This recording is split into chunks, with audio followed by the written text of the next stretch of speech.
the spark that lit the fire. The Galactic Empire had always ruled with an iron fist. For centuries, it had subjugated countless species, enforcing obedience through terror and force. Humanity, a relatively new entrant to the galactic stage, had been tolerated but never welcomed. The Empire saw them as primitive, reckless, and unworthy of standing among the elder races. Earth, however, had learned to bide its time. On the colony world of Primus IV, deep within Imperial-controlled space, a tragedy unfolded that would change the fate of the galaxy. The execution. Alex Carter was only 6 years old when Imperial enforcers dragged him from his mother's arms. His father, Ambassador Jonathan Carter, had been attempting to negotiate better conditions for human colonies, pleading for the right to govern their own affairs. The Empire had grown tired of such requests. Lord Varkos, the high-ranking noble overseeing the sector, had decided to make an example. Before the gathered crowd of humans and aliens alike, the child was forced to kneel on the cold metal floor of the capital's public square. His mother screamed, his father begged. The Imperial soldiers ignored them. A high-definition galactic broadcast ensured that every planet in the Empire, including Earth, would witness the execution. This is the fate of those who challenge Imperial rule, Lord Varkos declared, his voice calm, his reptilian eyes devoid of emotion. Then, with a flick of his clawed hand, the order was given. A plasma blade ignited. The boy barely had time to cry out.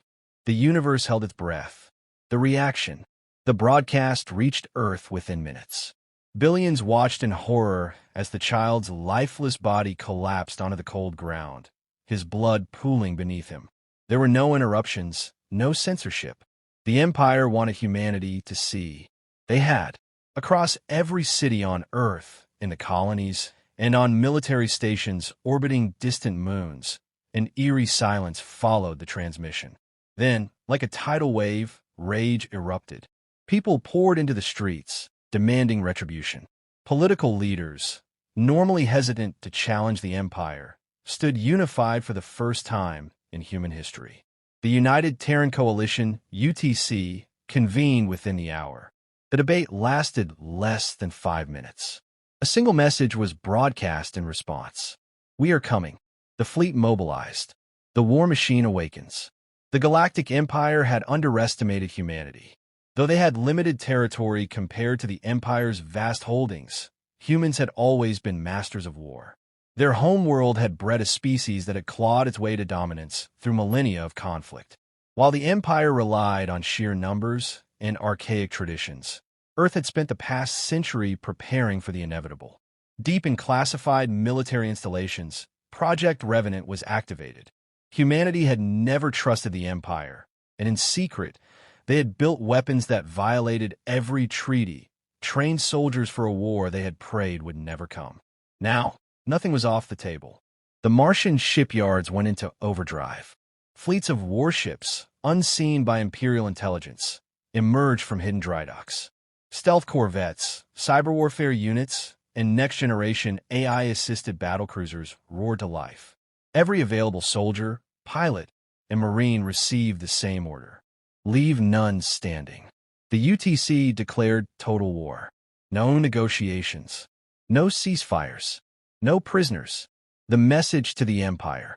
Admiral Jason Hale, the Supreme Commander of Earth's forces, stood on the bridge of the UNS Retribution, the largest warship ever constructed by human hands.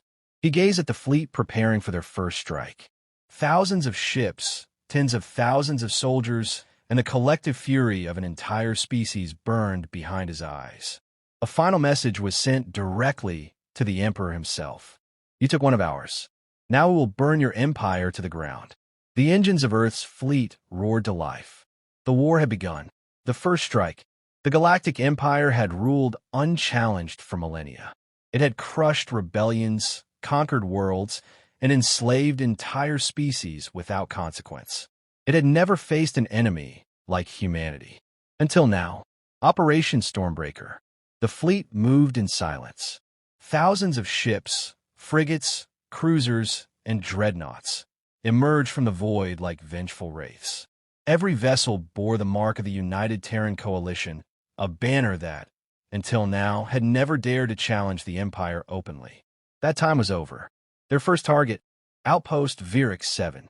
Verick 7 was a strategic Imperial stronghold, a heavily fortified station guarding the hyperlane routes into the core worlds. It was where fleets gathered, supplies were stockpiled, and Imperial admirals planned their campaigns. For centuries, it had been considered impenetrable. It fell in under 2 hours. The battle begins. Admiral Jason Hale stood on the bridge of the UNS Retribution, Earth's most advanced warship, watching the battlefield unfold. The plan was brutal in its simplicity.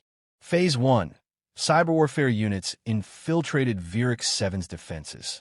In less than 5 minutes, the station's security systems collapsed. Automated turrets turned on their own. Imperial warships found their navigation disrupted, and comms channels filled with false orders. Phase 2. Stealth corvettes, nearly invisible to enemy sensors, slipped past the outer defenses and delivered precision strikes to critical subsystems. Explosions rocked the station before the Empire even knew what hit them. Phase 3. The main fleet arrived. No warnings, no mercy.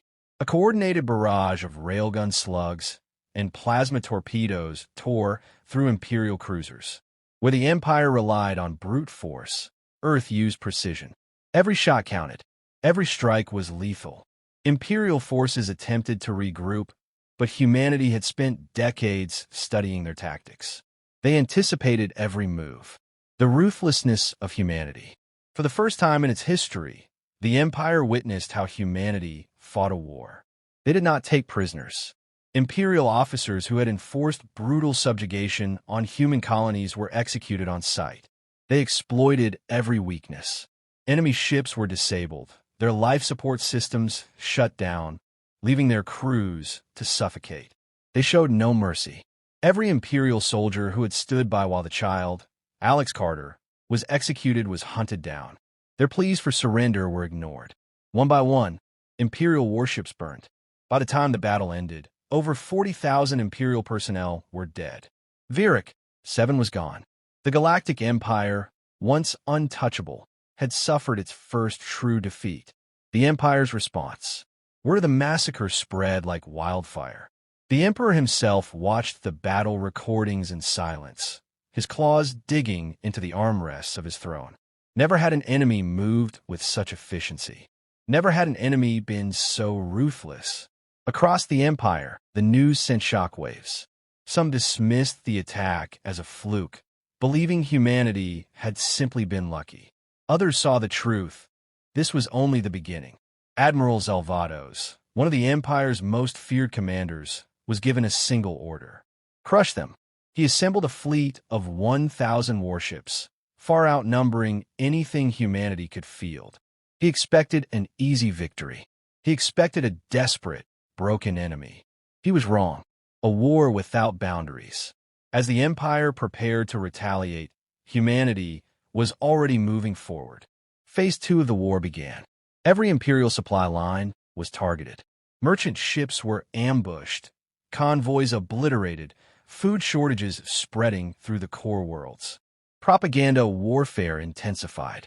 Humanity broadcast footage of Verick 7's fall to the entire Empire. They let every enslaved race see their oppressors bleed. Psychological warfare took root. Imperial soldiers, long used to being the predators, found themselves hunted. Their outposts were infiltrated, their commanders assassinated, their fleets vanishing into the void. Humanity was no longer fighting for survival. They were fighting for vengeance. And the galaxy had never seen vengeance like this. The Empire under siege. Admiral Zalvados had never known fear.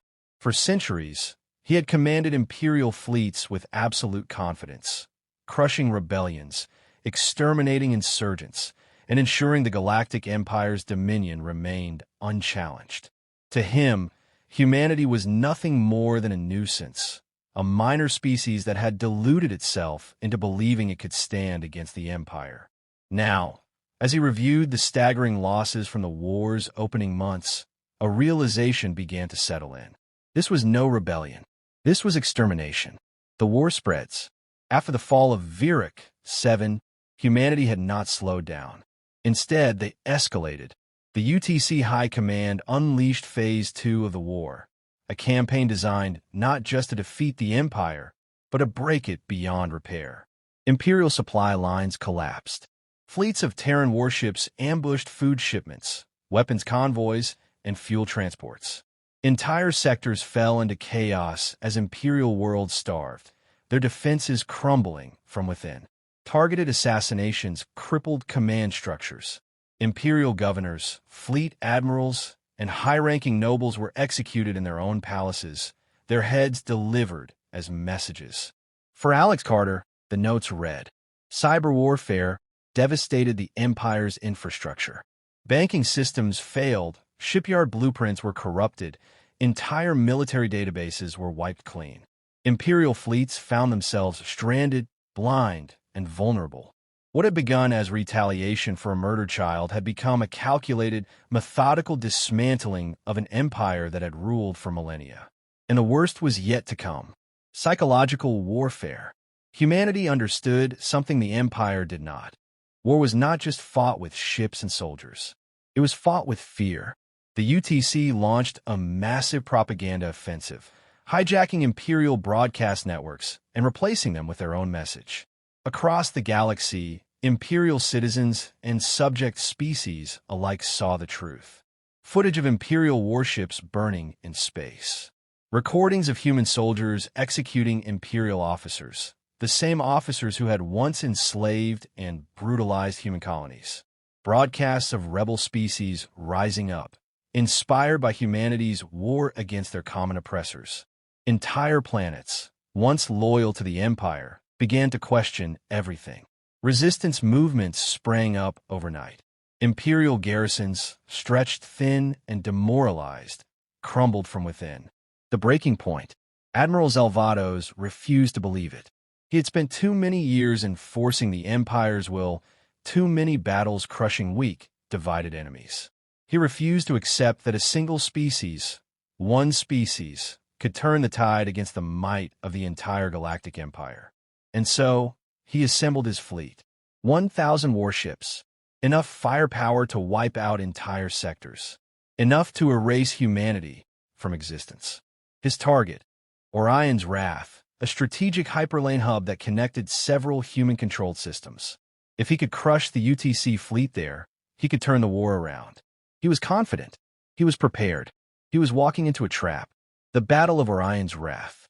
Zalvados expected an open battle, a glorious clash of fleets where Imperial firepower would overwhelm the fragile human forces. Instead, he found silence. His ships arrived in system to an empty void. No human fleet, no planetary defenses, no resistance. Confusion spread among his officers. Where was the enemy? Then, the minefields activated. Thousands of cloaked mines, AI-controlled, adaptive, and relentless, erupted from the darkness. They did not simply explode. They thought. They analyzed Imperial shields, found their weaknesses, and struck with precision. The fleet collapsed in minutes. Survivors attempted to regroup, only for stealth corvettes to emerge from the void, cutting down stragglers with railgun fire. Then came the human main fleet, descending upon the disoriented Imperials like wolves among wounded prey. There was no battle. There was only slaughter, the revenge of Earth. As the UNS Retribution entered the system, Admiral Hale sent a final transmission to Zalvados' flagship. Your Empire murdered a child to make us afraid. Now, we will make you fear us. The final blow came in the form of orbital bombardment. Every Imperial warship, crippled and defenseless, was systematically obliterated. Zalvados' flagship, once a symbol of Imperial might, was the last to be destroyed. His final moments were spent staring at the burning wreckage of his once invincible fleet. Then he too was gone. A galaxy in flames. The destruction of Zalvados' fleet sent shockwaves through the Empire. For the first time in history, an Imperial Grand Admiral had been decisively, utterly defeated. The consequences were immediate. Entire sectors fell into rebellion. Seeing the Empire's weakness, countless oppressed species took up arms, inspired by humanity's defiance. Imperial worlds suffered as human forces tightened the noose. With supply lines severed, food shortages turned to riots. Order collapsed. The Emperor, once distant and untouchable, was now afraid. He had dismissed humanity as insignificant. Now, they were the greatest threat the Empire had ever faced. And as Earth prepared for its final offensive, one thing became clear. The war was no longer about justice. It was about vengeance. The fall of the Empire. The Galactic Empire had stood for over 10,000 years, ruling through fear, dominance, and sheer military might. It had crushed countless rebellions, erased entire species, and considered itself eternal. Now it was burning. The final offensive. The United Terran Coalition had spent months tightening the noose. Imperial supply chains were shattered, fleets lay in ruins, and entire sectors had fallen to rebellion. For the first time in history, the Empire was losing. Earth's final target was the heart of the beast, Zeron Prime, the Imperial throne world. Admiral Jason Hale stood on the bridge of the UNS Retribution, staring at the holographic display of their attack plan. The time for calculated strikes was over. Humanity had spent this war dismantling the Empire piece by piece. Now, they would crush it completely. Operation Final Dawn had only one objective. In the Empire, the battle for Zeron Prime. The Imperial Home Fleet, the last great armada of the Empire, stood between humanity and the throne world. 5,000 warships, the greatest concentration of firepower ever assembled. If the Empire fell, it would not fall quietly. But Earth had come prepared. AI-driven warships led the charge, each one adapting in real time, predicting Imperial movements before they happened. Stealth cruisers bypassed the front line, surgically dismantling key Imperial command ships before their captains could react. Railgun slugs the size of skyscrapers tore through Imperial capital ships, shattering them like glass. The Empire fought desperately, but it was a battle already lost.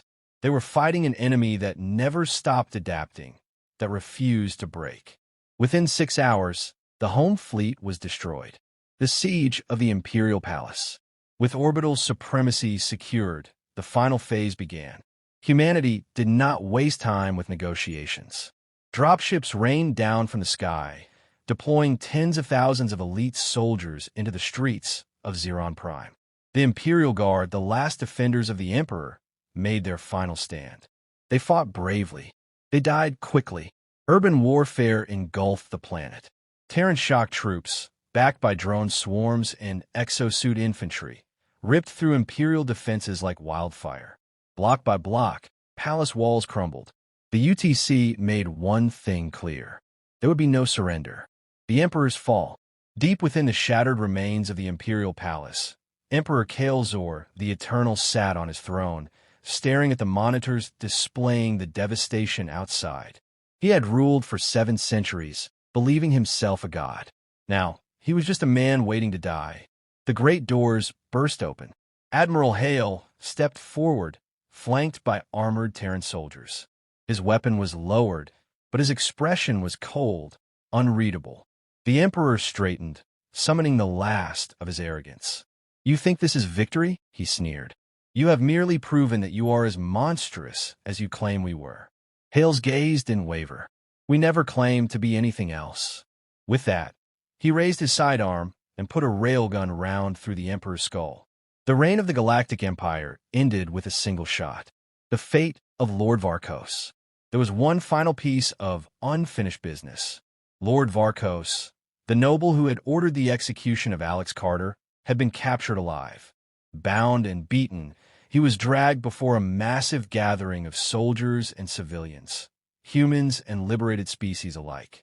A single platform stood in the center of the square, a replica of the execution stage where the child had been murdered. Varkos was forced to his knees. A hollow screen flickered to life, broadcasting the moment across the remnants of the Empire.